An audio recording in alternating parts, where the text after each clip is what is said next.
Bonjour, chers visionnaires. Et oui, la réussite, c'est aussi une question de vision.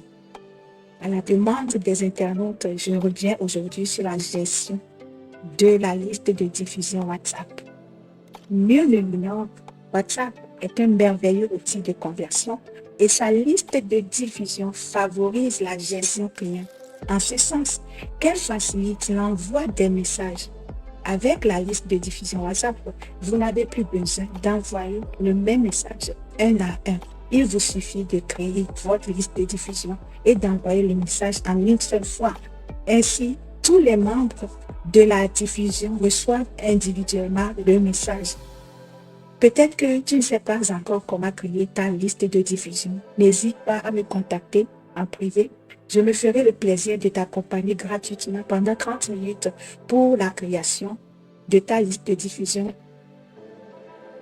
Bien que la liste de diffusion soit d'une grande utilité pour les entrepreneurs et les e-commerçants, il vous faut définir une stratégie de diffusion pour ne pas embêter ou bien déranger vos clients, vos contacts.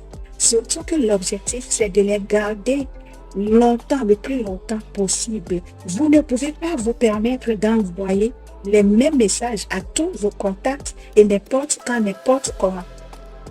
Vous n'avez pas les mêmes intérêts pour eux et eux non plus n'ont pas les mêmes intérêts pour vous. D'où la nécessité d'une stratégie. Pour ce faire, il vous faut catégoriser vos contacts. Ça dépend de quel type de message vous voulez envoyer à qui. Ce qui est bien, c'est que vous pouvez créer plusieurs listes de diffusion et par intérêt. Ce qui peut vous aider à la catégorisation, c'est l'option étiquette dans WhatsApp. Pour trouver cette option, allez sur les 3 traits en haut à droite dans votre WhatsApp et vous allez voir étiquette ou bien après avoir enregistré ou discuté avec le prospect dans WhatsApp, faites un appui sur le nom de la personne et vous allez voir étiqueter la discussion. WhatsApp a déjà prédéfini des étiquettes, mais vous pouvez en créer de nouveaux tout en leur affectant les couleurs que vous voulez. Ces couleurs vous permettent de retrouver facilement l'étiquette. Alors, ça vous permet aussi de ne pas ajouter plusieurs personnes, les mêmes personnes à différentes listes de diffusion. Je vous avais dit, l'important c'est de garder les gens. Même s'ils n'achètent pas dans l'immédiat, il faut les garder et ne leur donner pas l'occasion de vous bloquer.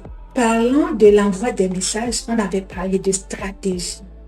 Choisissez par exemple les débuts de chaque semaine pour envoyer des messages. Ça peut être des messages de motivation ou bien des salutations simples. Mais prenez soin de glisser dans le message le lien de votre catalogue, par exemple. Ou bien vous prenez l'image d'un produit et vous faites une belle affiche.